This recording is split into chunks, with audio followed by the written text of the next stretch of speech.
हाँ भाई बच्चों, कैसे हैं आप सब? और पढ़ाई सही चल रही है? मन लग रहा है पढ़ाई में?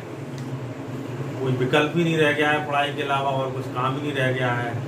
पार्शियल लॉकडाउन है एक तरह से, तो घर पर रहिए, पढ़ाई करते रहिए, बस यही एक विकल्प है आपके सामने। बस यही सभी कर रहे हैं, अगर नहीं कर रहे हैं तो करना शुरू कर दीजिए, क्योंकि आपका भविष्य आपके हाथ में है। ठीक, तो हम डिस्कस कर रहे थे इलेक्ट्रोमैग्नेटिक वेव, इसकी थ्योरी हमारी कंप्लीट हो गई थी। अब हम इसकी देखते हैं आज इसकी प्रॉब्लम्स। हम प्रॉब्लम वो डिस्कस करेंगे जिससे इस चैप्टर के कॉन्सेप्ट और हमारा क्लियर होता जाए। मेनली जो लास्ट ईयर कम्पिटिटिव एग्जाम्स में जो पूछे गए हैं क्वेश्चंस, प्रॉब्लम्स, उन्हें हम आज डिस्कस करेंगे। ठीक, The electric field associated with an EM wave in vacuum is given by E is equals to I cap 40 cos kz minus 6 into 10 power 8 t, where E, Z and T are in volt per meter, meter and second respectively. The value of wave vector k is. ये board पर आपके सामने question है। Vacuum में electromagnetic wave से electromagnetic wave से associated जो electric field है उसकी इक्वेशन दी हुई है। E equal to i cap 40 cos z minus 6 into 10 power 8 t। तो इसमें वेव वेक्टर k की वैल्यू फाइंड करना है हमें। वेव वेक्टर k की वैल्यू फाइंड करना है, E की वैल्यू दी हुई है। तो इसको हम कंपेयर करेंगे इक्वेशन से जो होती है। E इक्वल टू होता E0 cos kz minus omega T. ठीक, तो यहाँ पर ओमेगा की वैल्यू कितनी आ गई हमारी? 6 into 10 की पावर 8, और वेव वेक्टर के फॉर्मूला होता है ओमेगा अपॉन सी। ठीक, तो 6 into 10 की पावर 8 अपॉन 3 into 10 की पावर 8, यानी 2 आ गई इसकी वैल्यू वेव वेक्टर। ठीक, हो गया solve. Light with an energy flux of 25 into 10 power 4 Weber per meter square falls on a perfectly reflecting surface at normal incidence. If the surface area is 15 centimeter square, the average force exerted on the surface is. ये energy flux है। I equal to 2I 25 into 10 की power 4 weber metre minus की power -2, और ये जो है totally reflecting surface पर गिरता है, और उसका एरिया है सरफेस का ये इक्वल टू 15 सेंटीमीटर स्क्वायर। और जब ये टोटली रिफ्लेक्ट होता है तो force exerted on the this area निकालना है हमें। तो इससे कैसे हम फाइंड करेंगे? इसके लिए फॉर्मूला होता है P equal to pressure. P होता प्रेशर। प्रेशर का फॉर्मूला होता है जब कंप्लीटली रिफ्लेक्टिंग सरफेस होता है तो I की जगह 2I हो जाता है, 2I into C। तो P क्या वैल्यू क्या होगी? प्रेशर की वैल्यू क्या होती? Force upon area. तो ये होगा force upon area is equal to 2I upon C। तो फोर्स कितना है यहाँ पे निकालना है हमें। एरिया कितना दिया हुआ है? 15 into 10 की पावर -4 हो गया, अभी सेंटीमीटर को मीटर में चेंज करेंगे। और 2I कितना दिया हुआ है? 25 into 10 की पावर 4 दिया हुआ है। C की वैल्यू होती 3 into 10 की पावर 8। ठीक, जब ये इधर चला जाएगा तो ये हो जाएगा 2 into 25 into 15 into 10 की पावर +4 और 10 की पावर -4, ये दोनों हट जाएंगे जब, और ये हो जाएगा 3 into 10 की पावर 8।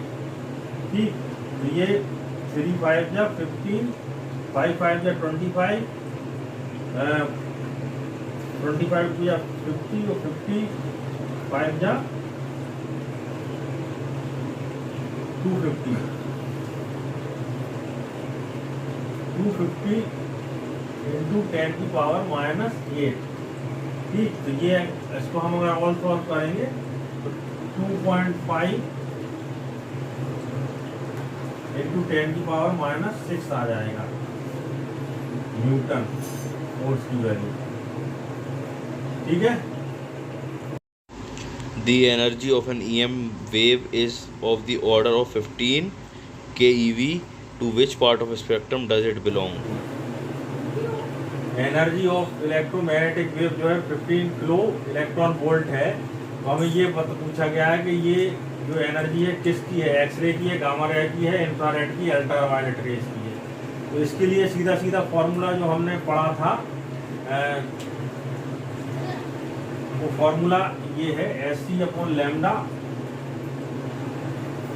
इज इक्वल टू ई। ठीक, और अगर ई जो है इसको अगर हम निकालेंगे, सॉल्व करेंगे, तो ये इस तरह से आएगा lambda is equal to Sc/E। ये लैम्डा हमें फाइंड करना है, हमने लैम्डा फाइंड कर ली तो ये पता लग जाएगी कि ये एक्सरे है, गामा रे है, इंफ्रारेड है, अल्ट्रावायलेट है। तो लैम्डा हमें फाइंड करने के लिए ये ई जो रहती है जूल में रहती है, जब इसको इलेक्ट्रॉन वोल्ट में दी हुई है तो इसको हम ये सॉल्व करेंगे, इसका ही हम सीधा सीधा फॉर्मूला याद कर लीजिए आप। फॉर्मूला याद करने के लिए क्या है कि लैम्डा की वैल्यू होती है, ये सारी जूल में रहती है, और लैम्डा की वैल्यू अगर हमें एंगस्ट्रॉम में निकालना है तो इसका फॉर्मूला होता 12400 अपॉन इन इलेक्ट्रॉन वोल्ट। वोल्ट ये होता वोल्ट, वोल्ट मतलब इन इलेक्ट्रॉन वोल्ट। ठीक, ये सीधा सीधा फॉर्मूला आता, ये इसी से निकल आएगा। अगर हम इसको निकालेंगे यही वैल्यू आएगी। जैसे अगर मान लो हम इसको निकालें 6.67 इंटू 10 की पावर माइनस 34 इंटू 3 इंटू 10 की पावर 8। ठीक, और ये जो जूल में दी हुई है, ये जूल को हम इलेक्ट्रॉन वोल्ट में रखें, मतलब ये जूल ये रहती जूल में, तो ये मान लो इसको जूल को इलेक्ट्रॉन वोल्ट में रखें तो इसको भी 1.6 इंटू 10 की पावर माइनस 19 से मल्टीप्लाई करना पड़ेगा, तब ये जूल में कन्वर्ट होगी। ठीक,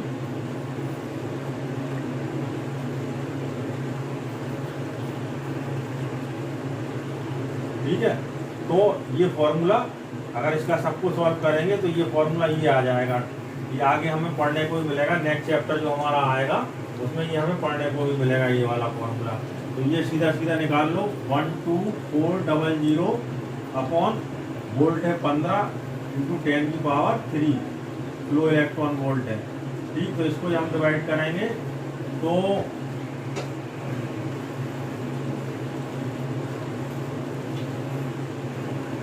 डिवाइड करिए आप, कितना आएगा 15 8 जा 120। ठीक, तो कितना बचेगा 4 बचेगा, तो 15 बन जा 15, और फिर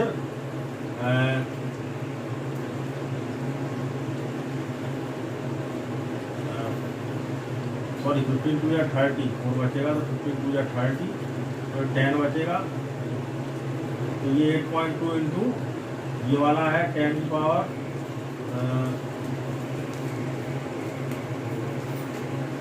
ये जो है 0 आएगा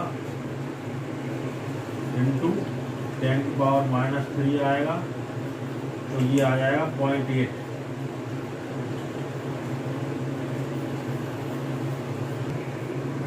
तो ये आई 0.8 एंगस्ट्रॉम। 0.8 एंगस्ट्रॉम का मतलब है 8 नैनोमीटर। 8 नैनोमीटर का मतलब है कि ये किस रेंज में आ रही है। जी एक्सरेज की वेवलेंथ होती है 1 नैनोमीटर से लेकर के 10 की पावर माइनस 3 नैनोमीटर तक। उसके नीचे आता गामा रेज। गामा रेज की रहती है लेस देन 10 की पावर माइनस 3 नैनोमीटर। ये आती गामा रेज और ये आती एक्सरेज। तो ये 8 नैनोमीटर आ रही है, तो 8 नैनोमीटर किसके बीच में आएगी?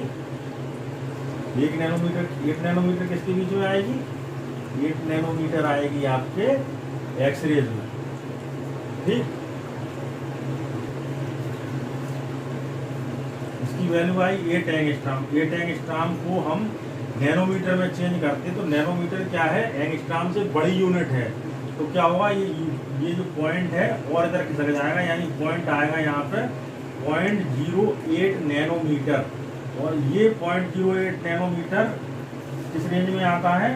10 की पावर माइनस 2 की रेंज में आता। और 1 नैनोमीटर से 10 की पावर माइनस 3 नैनोमीटर, यानी इस रेंज में आएगा, यानी ये एक्सरेज ही है। ठीक है। A radiation of energy E falls normally on a perfectly reflecting surface. The momentum transfer to the surface is. एक इलेक्ट्रोमैग्नेटिक वेव है, परफेक्टली रिफ्लेक्टिंग सरफेस पे गिरती है, और पूछा ये है कि momentum transfer to the surface निकालना है। जब परफेक्टली जो है रिफ्लेक्टिंग सरफेस पे गिरेगी तो मोमेंटम कितना होगा उसका, भाई ये मोमेंटम मान लो इसका एम भी है और फिर v वेलोसिटी से लौट रही है तो ये माइनस एम भी हो जाएगा, ठीक। तो चेंज इन मोमेंटम कितना होगा, दोनों मोमेंटम इसके जुड़ जाएंगे तो मोमेंटम रिफ्लेक्टिंग कितना होगा, 2p के बराबर होगा। कितना होगा, यानी ये एम भी इधर गिर रहा, p यहाँ गिर रहा, p ये लौट रहा है, ये p मोमेंटम से लौट रहा, तो ये माइनस हो जाएगा वो जब अपोजिट डायरेक्शन होगा। तो जब दोनों को जोड़ निकला लेंगे हम दोनों का रिजल्टेंट, तो दोनों जोड़ के कितने हो जाएंगे, 2p होगा। यानी momentum transfer to the surface कितना होगा, 2p होगा। तो 2p होगा तो p इक्वल टू क्या होता है,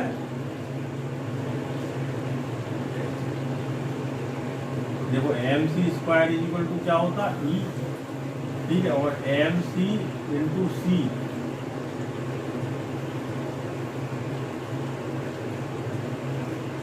इज इक्वल टू ई, यानी P is equal to C is equal to E, P is equal to E upon C, P is equal to क्या होगा, E अपॉन C, और यहाँ 2P है तो P की वैल्यू कितनी हो जाएगी, 2E upon C। A 100 ohm resistance and a capacitor of 100 ohm reactance are connected in a series across 220 volt source. When the capacitor is 50% charged, the peak value of displacement current is. जो circuit दिखाई दे रहा है इसमें 220 volt का एक AC power AC supply है, और इसमें सीरीज में जुड़े हुए हैं 100 ओम का एक रेजिस्टेंस है और एक रिएक्टेंस है 100 ओम, इसकी वो कैपेसिटर जुड़ा हुआ है। तो हमें इसमें peak value of displacement current निकालनी है। तो डिस्प्लेसमेंट करंट जो है वो कंडक्टिंग करंट के बराबर होती है, ये तो हमने पढ़ा ही है एम्पियर सर्किटल लॉ के द्वारा। जो डिस्प्लेसमेंट करंट है वो जो कंडक्टिंग करंट है उनके बराबर होती है। तो यहाँ हमें यहाँ से क्या निकलेगा, हमारा IRMS निकलेगा, IRMS निकलेगा, इससे वो निकलेगा ERMS upon R square plus XL का स्क्वायर अंडर रूट, यानी ये इसकी रिएक्टेंस इम्पीडेंस है, ठीक, जिसकी इम्पीडेंस है। तो ये हो गया अपना 220 अपॉन R स्क्वायर हो गया, यानी 100 का स्क्वायर प्लस 100 का स्क्वायर, ठीक है। ये 220 इंटू 2 इंटू 100 का स्क्वायर अंडर रूट। तो IRMS की वैल्यू आएगी यहाँ से हमारी 220 अपॉन 10 रूट 2, 100 रूट 2, ठीक, क्योंकि 100 का स्क्वायर 100 आ जाएगा। ये IRMS आ गई, और यहाँ निकालना पी की वैल्यू। तो IRMS की वैल्यू क्या होती है, I0 अपॉन रूट 2। तो I0 निकालना है हमें पी की वैल्यू, I0 की वैल्यू होगी IRMS इंटू रूट 2। तो IRMS कितनी दी है, 220 अपॉन 100 रूट 2, और ये है रूट 2। तो रूट 2 से रूट 2 कट जाएगा, 2.2 एम्पियर इसका आंसर आ जाएगा I0। इससे कोई फर्क नहीं पड़ता कि कितना चार्ज है, 50% चार्ज हो चाहे 20% चार्ज हो, इससे जो डिस्प्लेसमेंट करंट है उसकी वैल्यू पर कोई फर्क नहीं पड़ने वाला। In an electromagnetic wave in free space, the root mean square value of electric field is 6 volt per meter. The peak value of magnetic field is. Electromagnetic wave की RMS electric field की value दी है free space में। तो magnetic field की peak value पूछी गई है। तो हमने फॉर्मूला पता है हमें, VRMS is equal to VRMS into C, पढ़ा है हमने। हम VRMS से VRMS फाइंड कर लेंगे। VRMS इज इक्वल टू होगा VRMS अपॉन C, VRMS है 6 और ये 3 इंटू 10 की पावर 8, ये हो जाएगा 2 इंटू 10 की पावर माइनस 8 VRMS। हमें निकालना है V0। VRMS is equal to क्या होगा, V0 अपॉन √2। V0 निकालना है तो V0 इज इक्वल टू होगा VRMS इंटू √2। ठीक, VRMS कितना दिया है हमें, 2 इंटू 10 की पावर माइनस 8 इंटू √2, यानी 1.414 इंटू 10 की पावर माइनस 8। तो 2 इधर ये है ये वाला, तो 4 2 या 8, 2 1 या 2 इंटू 10 की पावर माइनस 8, ये आ गई V0 की वैल्यू।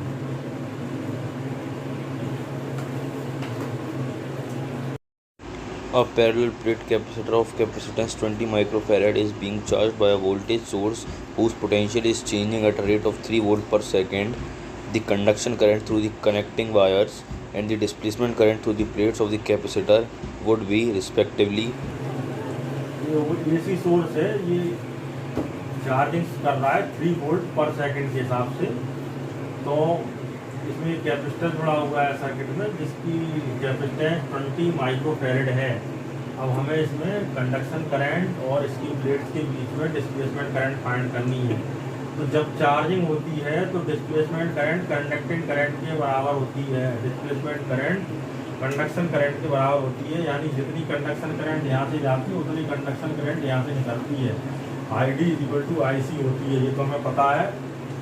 जो भी वैल्यू आएगी दोनों बराबर आएंगी। अब हम निकालें कैसे इसमें कंडक्शन करंट, ये निकालें कैसे, ऐसे निकालेंगे हम कि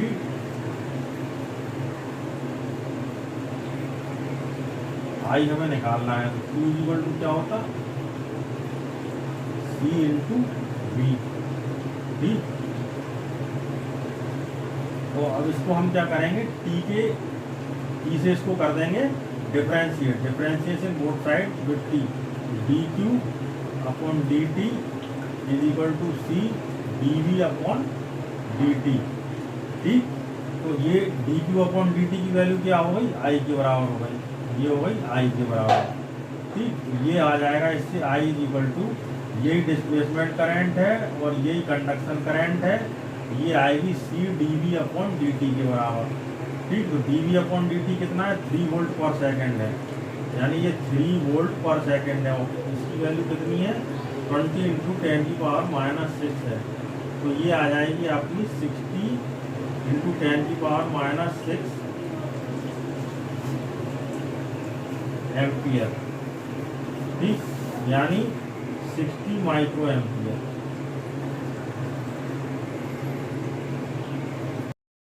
For a transparent medium, relative permeability and permittivity mu r and ER are 1.0 and 1.44 respectively. The velocity of light in this medium would be. इसमें जो है relative permeability of magnetic field दी है 1 और relative permeability of electric field दी है 1.444 और ये इलेक्ट्रोमैग्नेटिक वेव रिफ्लेक्ट होती है किसी भी उससे मीडियम से, तो उस मीडियम का रिफ्रैक्टिव इंडेक्स हमें फाइंड करना है। तो रिफ्रैक्टिव इंडेक्स फाइंड करने के लिए फॉर्मूला होता है n is equal to C upon V। ठीक है, तो हमें इसका V फाइंड करनी है, स्पीड फाइंड करनी है। Velocity of light in that medium find करना है, V फाइंड करनी है। ठीक है, n नहीं फाइंड करना, V फाइंड करना।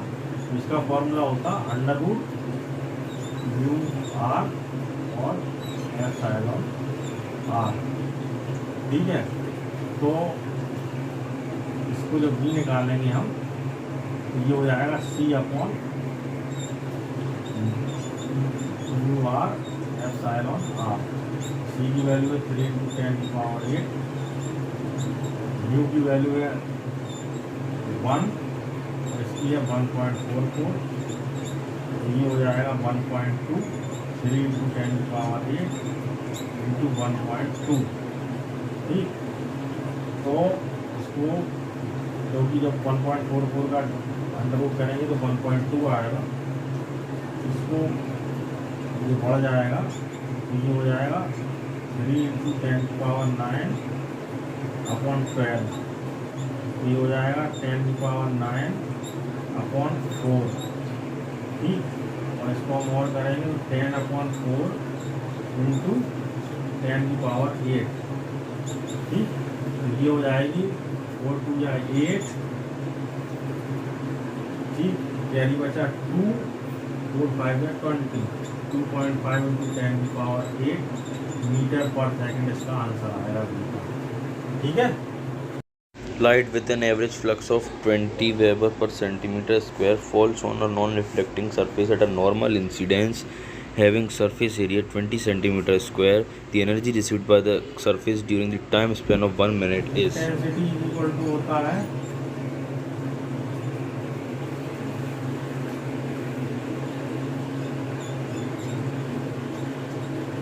Power upon area.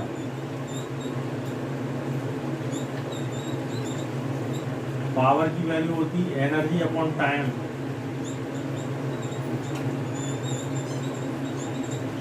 Upon time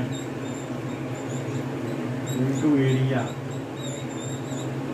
intensity है ये, आई इक्वल टू क्या हो जाएगा, ई अपॉन 3 इंटू टी।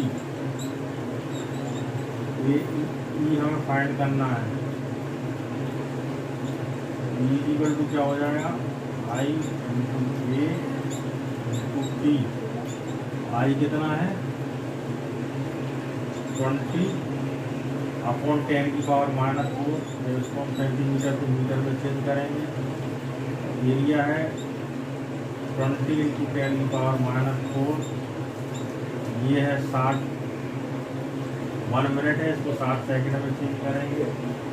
10⁻⁴ से 10⁻⁴ चला जाएगा 400 × 60, 6 × 4 = 24, 24 से गुणा।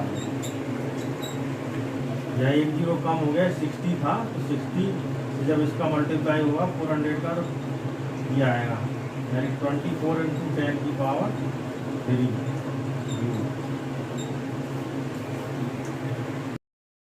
The ratio of contributions made by electric field and magnetic field components to the intensity of an electromagnetic wave is। ये क्वेश्चन है जिसमें पूछा गया है contribution made by electric field and magnetic field in the intensity. ठीक, मतलब किसी भी इलेक्ट्रोमैग्नेटिक फील्ड की इंटेंसिटी में कंट्रीब्यूशन कितना होता है इलेक्ट्रिक फील्ड और मैग्नेटिक फील्ड का, ये पूछा गया है। तो मतलब ये पूछा कि आई में कंट्रीब्यूशन मैग्नेटिक फील्ड और उसका कितना होता है। तो I equal to for electric field के लिए होता है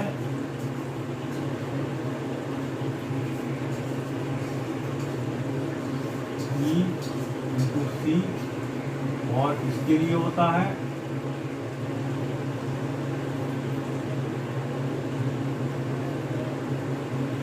बी इंटू सी। ठीक, तो इसकी वैल्यू कितनी होती है, density ε0 upon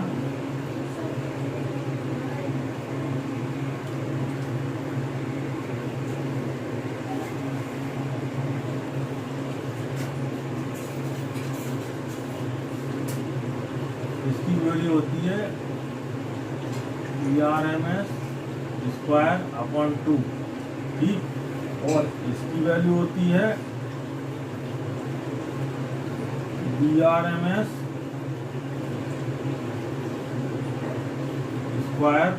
upon 2 mu naught. ठीक है, दोनों की वैल्यू इतनी होती है।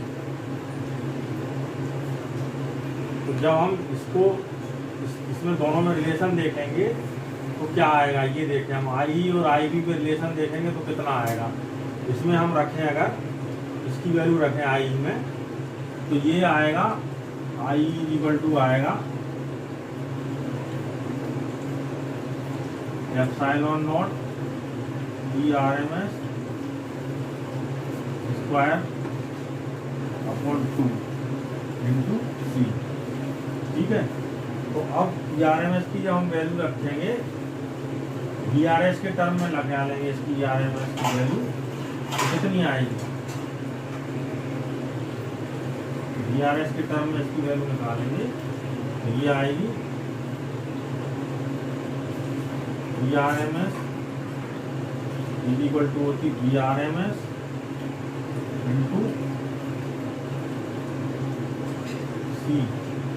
इसका स्क्वायर होगा तो इसका भी स्क्वायर हो जाएगा,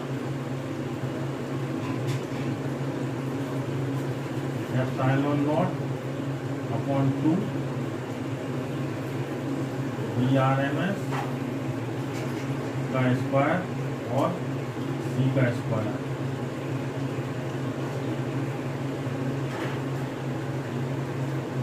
ठीक, अब इस सी को इक्वेट ऐसे ही बने रहने तो हम ये निकाल रहे हैं कि दोनों डेंसिटी बराबर होती कि नहीं होती है। तो हम इधर डेंसिटी की बात कर रहे हैं अभी, तो ये डेंसिटी किसकी वजह से है, ई की वजह से।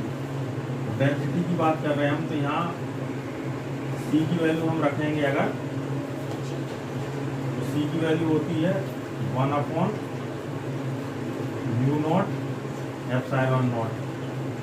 ठीक, तो इसमें जब हम सी के स्क्वायर रख देंगे तो ये आएगा mu naught upon 2 B square RMS, और सी की वैल्यू रखेंगे हम तो ये आएगा 1 upon mu naught epsilon naught. Epsilon naught से एप्सिलॉन नॉट कट जाएगा, ये आएगा B square RMS upon 2 epsilon mu naught. ये आएगी इसकी वैल्यू, इसी की वैल्यू। तो इससे हमें प्रूव हो गया कि जो डेंसिटी होती है ड्यू टू इलेक्ट्रिक वेव और density due to magnetic wave दोनों बराबर होती हैं। एक दूसरे को हम जब कन्वर्ट करेंगे इससे, तो ये प्रूव हो जाएगा कि this is equal to this.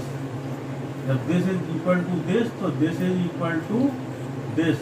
यही पूछा था, यानी इनके बीच में रेशियो होगा 1:1 का। ठीक है, The magnetic field in a plane electromagnetic wave is given by By is equals to 2 into 10 to the power 7 sin pi into 10 to the power 3 x plus 3 pi into 10 to the power 11 t bracket close t. Calculate the wavelength. ये electromagnetic wave की magnetic field की wave जो